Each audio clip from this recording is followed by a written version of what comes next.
of teenagers with attitudes.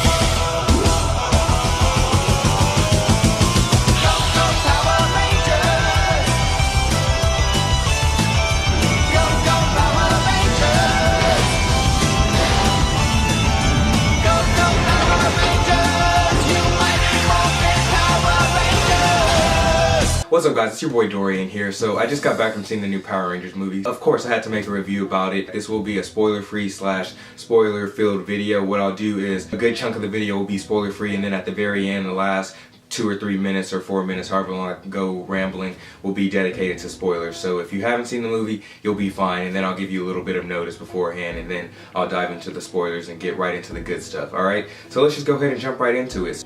The first thing I want to say is I really enjoyed the diversity within this movie. Overall, in the Power Rangers series as a whole, I think they do a decent job of trying to have a diverse cast each season so everyone feels represented. Billy, he's changed to a black kid, and also he has autism, and then you look at Trina, who was portrayed by Becky G, and she was struggling with her sexuality. Some people on the Geeks of Color Twitter account were just saying like it would have been awesome to see an LGBTQ character while I was growing up watching this movie. So it really was inspirational to see these characters be portrayed on the big screen with such an iconic franchise. RJ Sider, the actor who played Billy, he stole the show for me in the movie. He was a main part of the storyline, and he was furthering the plot. The audience was laughing whenever he had a joke or something, or just a funny witty statement. Naomi Scott as the Pink Ranger was really dope. I enjoyed her character. Becky G as the Yellow Ranger killed it. Ludi Lin as the Black Ranger, one of the funniest characters of the movie, and I enjoyed that because usually the stereotype for Asian characters in a movie, they're usually the serious one, the quiet one, don't speak as much, but he was probably the most outgoing character out of all the cast. Drace Montgomery, the actor who played the Red Ranger, did a great job because playing any Power Ranger in a cinematic movie would be nerve-wracking, but if you're playing the Red Ranger specifically, there's a lot more pressure on you. Growing up, a lot of kids or a lot of people really gravitated towards the Red Ranger, and that was their favorite Ranger. Playing the first Red Ranger in this cinematic franchise must have been a lot of pressure for him. I think he did a great job of becoming the leader. And Zordon in Alpha 5, played by Bryan Cranston and Bill Hader. I remember when we got the first look of Alpha 5, and low-key he looked like a crackhead, but seeing him on screen and seeing his character move around and stuff, I was fine with how they built Alpha 5. I didn't really have any complaints or wasn't mad about how the overall outcome looked with this character, because at the end of the day, the voice is what really makes it, and Bill Hader did a great job of playing Alpha 5. I feel like Elizabeth Banks' character, Rita Repulsa, was probably the weakest character of the cast, and I love Elizabeth Banks, but I just feel like, I don't know if it was her acting or just the storyline in general. I mean, when you look at the Power Rangers, when you look at Zordon, I was interested in their characters and seeing where they go, but Elizabeth Banks' character just wasn't really doing it for me. There were flaws with the movie, but I feel like everybody's going to look past that because of the nostalgia and what they did with this movie as a whole, because if you grew up watching the original Power Rangers and stayed with the series throughout, they did a great job of just keeping the essence and the originality of what made Power Rangers special in this movie, but still adding some new realism with it, like making it feel like it was 2017, but you still have the cheese of the original Power Rangers. It had like 2 layers of cheese where you could just slap the mayonnaise, the cheese, the salami, and then you can put on another salami and some more cheese, and then another piece of bread.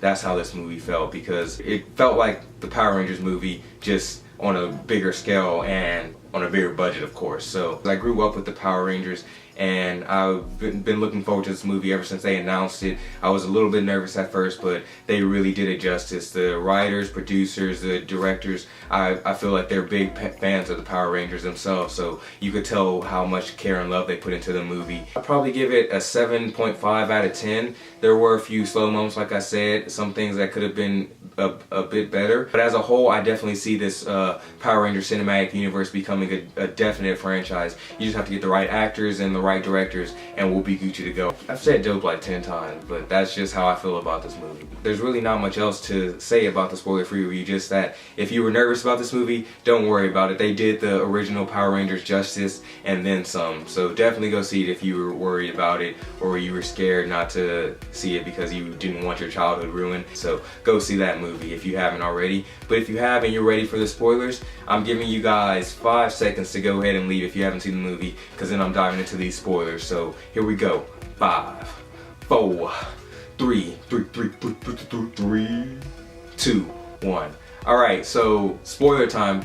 Damn, they showed us a prequel of Zordon as the Red Ranger before we got to the present day. That just blew my mind. Like, I don't know if that's canon or they just made that up for the movie itself, but him being the Red Ranger and the original Power Rangers, the first ever Power Rangers, that was lit as hell. Like, I definitely would like a prequel series with Zordon and those aliens. We get to see how the Power Rangers were originally created. That post-credit scene though, when the teacher was taking roll and he was like, Tommy Oliver? Tommy? Oh boy, and they showed he had a green, they didn't show him, but they showed his jacket. We saw the original Green Ranger taking pictures and selfies and stuff. That was dope. Everybody in the crowd was clapping and cheering. I was pissed when Billy died because I knew they were going to bring him back to life. They had to have, because we saw all 5 Rangers in their suits walking up and shit, so I knew he was going to come back to life, but I was low-key pissed that they killed him for a minute because he was the star of the movie. I really enjoyed his character.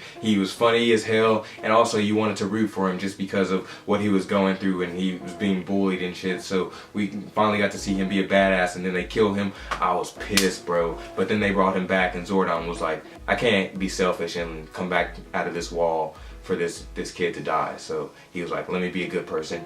Here, I pass the magic to you. But that's pretty much it for this review, guys. I really enjoyed this movie as a whole. This potentially can be one of the biggest movie franchises ever because they have the perfect demographic. They have kids like me that grew up watching it, but then you also have kids 5, 6, 7, or however old they are and experience it for the first time that are like, damn, I love this, I want more of it. And so you got the best of both worlds coming in together to see this movie. So I hope they expand on this and just keep building it and just have some good writers, keep it diverse, and just keep killing the game, and this can be a dope ass franchise. Go, go, Power Rangers!